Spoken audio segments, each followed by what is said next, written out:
Welcome back from strike number 1 to Tartarian Tales 22, the encounters with a Chinese pirate, where Pinto encounters one of many pirates that he does on his journey. And it's an interesting topic because the world was at sea, everyone was at sea, the main mode of communication and transportation and shipping and doing everything. And there was probably no Coast Guard or in many areas and no one policing, so piracy was very common. And it's interesting to see a Chinese pirate because I find it kind of fascinating about the Chinese past, and it helps us kind of gain insight into the present because some things never change. Some things do, but some things don't. And Tartarian tales keep getting cooler. So here we go, encounter with a Chinese pirate. We anchored for the night outside the mouth of the Tinaukir River, intending, first thing in the morning, to go up to the city 5 leagues from there to see if somehow or other we could sell the cargo, for we were so heavily laden that hardly a day went by without our scraping the reefs 2 or 3 times, and in some areas where the ridges extended 4 or 5 leagues, the sand was so close to the surface that we did not dare sail except in broad daylight, and even then we were constantly heaving the lead. As a result, it was agreed not to undertake anything until we had gotten rid of the merchandise we were carrying, and naturally Antonio de Faria had only one thing in mind, to get to a port where he could sell it. The good Lord having shown us the way to a port where this could be done, we spent practically the entire night tugging and straining to enter the mouth of the river, but the currents were so strong that even with all sail unfurled, we were driven back to leeward of the port, and while we were concentrating all our efforts on this, with the main deck so cluttered up with hawsers and cables that there was hardly enough room to turn around, 2 huge junks came out of the river. They were armed with movable fighting platforms from stem to stern, with silk awnings fluttering over the maintops, and the hulls protected all around with wooden shields painted in red and black, all of which combined gave them a very warlike appearance. And as they came, they chained themselves together to double the impact and bore down upon us so fast that we never even had a chance to prepare for them, and were forced to scoop up the halyards and cables and throw them overboard in order to get at the guns, which was all that mattered at the time.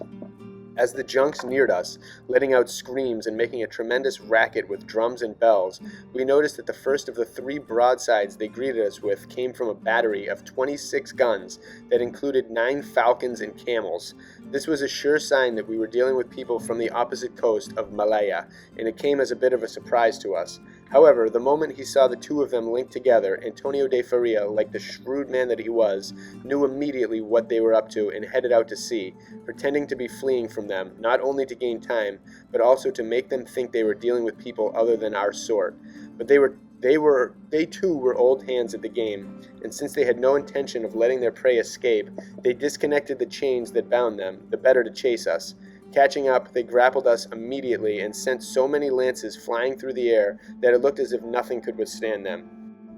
Taking up a position under the quarter-deck castle with the 25 soldiers he had on his junk, as well as 10 or 12 slaves and sailors, Antonio de Faria played along with them, responding with arquebus fire for nearly half an hour until he had made them use up all their ammunition, which they had plenty of, judging by what lay strewn all over the deck. Determined to see it through to the end, 40 of their apparently bravest men boarded our junk, bent on gaining control of the bow, which forced our captain to come out to receive them. They rushed at each other enthusiastically, engaging in such heated combat that in little more time than it takes to recite the credo 3 times, the good Lord saw fit to leave 26 out of the 40 stretched out on the deck and to send the rest diving over the side. Taking advantage of this favorable turn of events presented by the hand of God, 20 of our men jumped into the enemy's ship, where they met with hardly any resistance, since their best men had already been slain. And after they had cut down everyone they could find, killing them right and left, the crew finally surrendered, but their lives had to be spared because we did not have enough seamen to handle so many ships.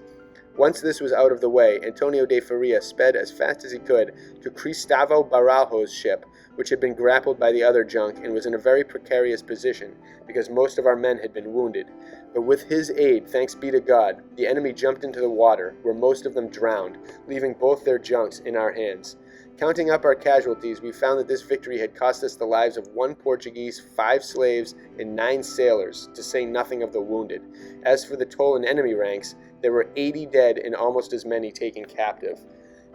After tending to our wounded and making them as comfortable as we could, Antonio de Faria issued orders to pick up the sailors who had jumped overboard, most of whom were floundering about shouting for help and yelling that they were drowning. And once they had been brought on board the big junk that Antonio de Faria was on, he had them all put in chains, interrogating them in an effort to find out who owned the junks, what their captain's name was, and whether he was still alive. Not a single one of them would respond properly, and while they were stubbornly allowing themselves to die, unmindful of the torture we applied, we heard Cristobal Barajo shouting from the other junk. My lord, come quick," he cried. "There's more work to be done here than we thought." Antonio de Faria leapt aboard the junk with 15 or 16 soldiers and asked him what was wrong. "I hear a lot of voices coming from the bow," he replied. "There must be some more people hiding there." Hurrying forward with all his men at his heels, he ordered the hatches thrown open and heard coming from below a loud cry of "Lord God, have mercy." It was accompanied by such frightful moaning and wailing that it seemed unreal, as though a spell of enchantment had been cast over all. Thoroughly amazed by it, he and some of our men peered into the opening and saw a large number of people in chains, lying in the hold. And still unable to grasp the meaning of what he was seeing with his own eyes, the captain ordered someone down to take a closer look. At his bidding, 2 of the slaves jumped down and brought up a group of 17 Christians, 2 Portuguese men, 5 children, and 10 slaves, 2 of them female, whose condition was such that it was a most pitiful sight to see. They were promptly relieved of their shackles, collars, handcuffs, and very heavy iron chains, and provided with all the necessities, for most of them were stark naked, with not a stitch of clothing to cover their bodies. After this had been taken care of, one of the 2 Portuguese, since the other was half dead, was questioned about the children whom they belonged to, and how they happened to fall into the hands of that thief, and what was his name.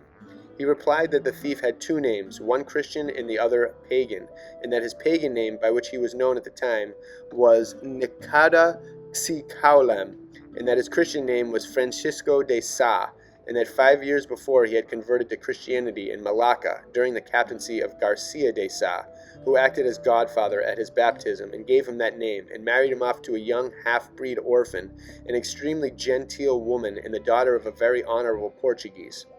in order to make him feel more like a member of the community. And in that year, I-534, 1534, while on a voyage to China on a huge junk he owned, with his wife and 20 of the wealthiest and most honorable Portuguese of Malacca on board, he stopped at the island of Pulacatao to take on fresh water, intending to proceed from there to the port of Chincheo, but on the second day of his stopover, the entire crew, which had been hired by him, and like him were all Chinese, rose up one night while the Portuguese were asleep, killing them and their slaves with those little hatchets they carry, refusing to show mercy to anyone who called himself a Christian. And he tried to persuade his wife to become a pagan and to worship an idol that his tukao, the ship's master, kept in a chest, and that once she had renounced the Christian faith, he would marry her off to the tukao, who in turn was willing to give him one of his sisters, also a pagan Chinese, who was traveling with him. And because the wife refused to worship the idol or to consent to the rest of his plans, that dog dashed her brains out with a hatchet, and that after embarking from there he had proceeded to the port of Ningpo, where he traded that year. And since he was afraid to show himself in Patani on account of the Portuguese who lived there, he laid over for the winter in Siam. In the following year he returned to the port of Chincheo, where he seized a small junk inbound from Sunda with 10 Portuguese on board, killing them all. And since by that time the news of the evils he had perpetrated against us had spread all over the country, and he was afraid that he might run into some of our forces, he had gone to this gulf of Cochin China, where he had been living as both a merchant and a pirate, trading when he could and freebooting when he dared, and that it was now 3 years since he had turned this river into his private hunting grounds, mainly because he thought he would be safe from us here, knowing that we did not ordinarily trade in the Gulf ports or the island of Hainan. And when Antonio de Faria asked him if the children belonged to the Portuguese he had referred to, he said no, that they belonged to Nuno Preto, Gias Dias, and Pero Borges, who also owned the slaves, and that he had killed them too in Mampalocata, off the bar of the river of Siam, on a junk belonging to the João de Oliveira, along with 16 other Portuguese who were on board, and that he had spared both their lives only because he was a carpenter and the other a caulker, and that he had been taking them with him for nearly 4 years now, killing them slowly by starving and flogging them, and that at the time he attacked us he had no idea that we were Portuguese, mistaking us for Chinese merchants like the ones he usually robbed, whenever he could catch them unawares as he had expected to catch us. And when he was asked if he would be able to identify the thief among the dead, he said yes. Antonio de Faria immediately stood up, took him by the arm, helping him over to the other junk which had rammed him. But after he had looked at all the corpses strewn about the deck, he said he was not there. Ordering the mantuas made ready, Antonio de Faria went personally to look for him among the bodies floating in the water, where he found him, with a deep gash in the head and a sword right through his heart. After he had carried him onto the deck of the junk, he asked the man again to identify him, and this time he did, without any hesitation. And Antonio de Faria believed it because he was wearing a thick gold chain around his neck, with a two-headed idol fashioned in the shape of a lizard, also made of gold, with an enamel coating on the tail and paws of green and black, and he had his body dragged over to the bow, where it was beheaded and cut to pieces. So, wow, a little graphic, kind of what I expected from piracy back in the day, and just absolute lawlessness, with whoever is the toughest basically taking over an area and dominating it and controlling it, pillaging anyone that comes by, and just the way that they just kill without any remorse, any thought of who these people are is just nuts. And it probably happened a lot back in the day. I have a feeling the population of our planet has gone up and down, up and down, up and down so many times, being regulated by who knows what, flood, plague, BS that we're seeing now, insanity that we're seeing now. You never really know what could reset the people at all these different times. But can you just imagine these being at sea, like even a sandbar in Siam, and then all of a sudden a brutal massacre breaks out, or like having to be like immersed in a beautiful tropic land, and then all of a sudden be the threat of being slaughtered comes across. It's just an intense world that these people describe, whether it's I-532 or 1532 or 2 days ago. It's just intense and really just bred a different type of people back then. These people had the ability to withstand a lot of torture, a lot of just hardship, a lot of adventure, things that were just not pampered. Life was not a pampered experience at this time like it is now. There were so many things that you had to just constantly be aware of. You could almost never let your guard down, it seems,